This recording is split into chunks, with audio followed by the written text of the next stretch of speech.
بالله من الشيطان الرجيم بسم الله الرحمن الرحيم আমাদের সকলের প্রিয়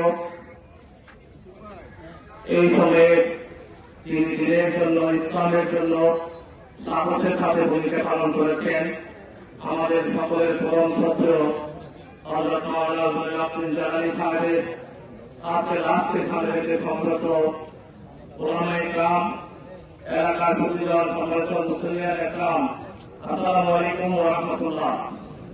আমরা আজকে গর্বের সকালত সত্য সুন্দরের পথে কল্যাণের পথে এই সময়ে এই বিভ্রান্তির যুগে এই সময়ে সাহসের সাথে ভূমিকা রাখার মতন আজকে মানুষের বড়ই অভাব।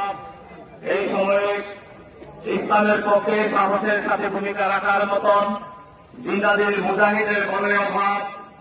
এই সময়ে সত্য প্রতিষ্ঠার জন্য সাহসের সাথে কথা বলবার মতন কল্যাণের পথে মানুষকে ডাকার মতন মুজাহিদের বড় অভাব। আজকে যারা আজকে সামনে রেখে আমরা সমবেত হয়েছি দোয়ার জন্য আমরা আজকে সাক্ষী দিচ্ছি তিনি ছিলেন একজন সাহসী বীর, তিনি ছিলেন দিনের একজন মুজাহিদ, তিনি ছিলেন দিনের একজন বড় খাদেম, তিনি ছিলেন দিনের একজন বড় রাই।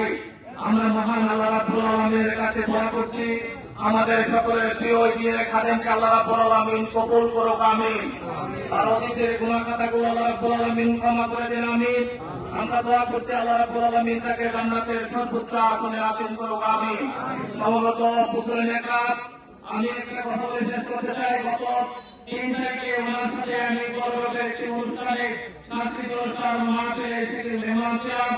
তিনি সাহসিকতার সাথে তিনি সর্বশেষ যে আহ্বান জানিয়েছিলেন, তিনি সত্য দেখতে এই দেশটা একদিন ইসলামের আলোকে চলবে, তিনি সত্য দেখতে এই দেশটা কোরআনের আলোকে চলবে, তিনি সত্য দেখতে সত্য সুন্দর কল্যাণের পথে আমরা সমবেত হব। আল্লাহ রাব্বুল আলামিনের কাছে আমরা সবাই দোয়া করব আল্লাহ রাব্বুল আলামিন তার সত্য বাস্তবায়ন করার তৌফিক দান করুক, আমিন। আসসালামু আলাইকুম ওয়া রাহমাতুল্লাহ।